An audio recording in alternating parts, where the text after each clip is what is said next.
gonna go over the high elbow like how to defend the high elbow guillotine and why I prefer the regular, well, particularly arm-in guillotine, but regular guillotine as well. Okay, so and there are instances where I do the high elbow guillotine. I'll go over that, but basically, when we're gonna do the high elbow guillotine, what I have to be able to do is get my forearm like in front of this shoulder, right?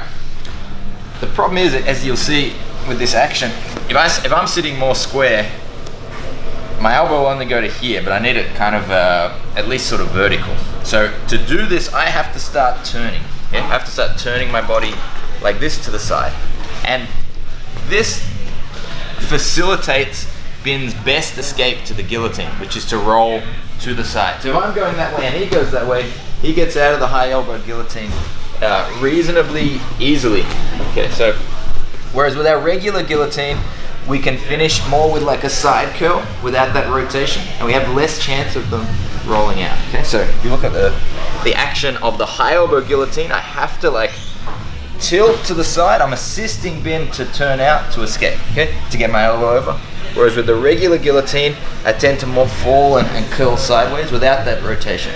It's much less likely that he does roll out with that. So when I can, I always prefer to do the regular guillotine, and in particular with the arm in, because then if he does roll, I have a whole bunch of extra follow-up attacks that I can do with the econder and so on, which you don't have available from something like the high elbow guillotine. Basically, if Bin rolls out with the high elbow guillotine, if I try to follow here, it's very difficult to finish on mount with a high elbow guillotine. It is possible, but very, very difficult to do.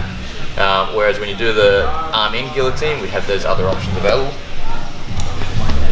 The other way we can so that's basically one way to defend the high elbow guillotine. If Bin goes on me, like this, as he goes to put that over the top, I turn, bridge, and aim to roll up on top, and I've cleared that elbow. Okay.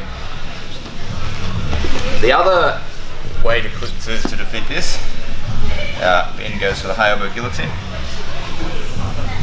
is to tilt him back. Okay, so all I have to do is make Bin's hips turn to the right.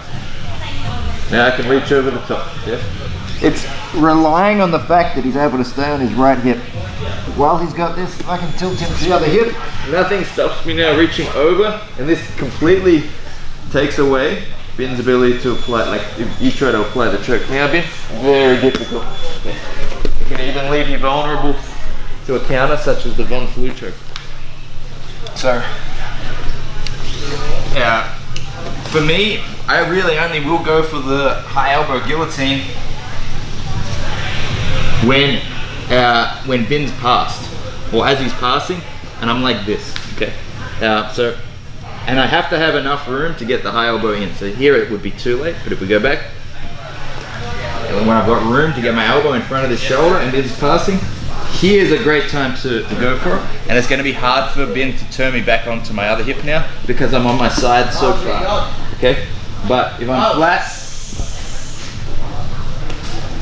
if I'm here like this, like in this sort of like half, which is a common scenario, we end up with the guillotine, and I try and go high elbow, very easy for Bin to tilt me back to my other side, reach over the top with that right hand, and counter the attack. Okay.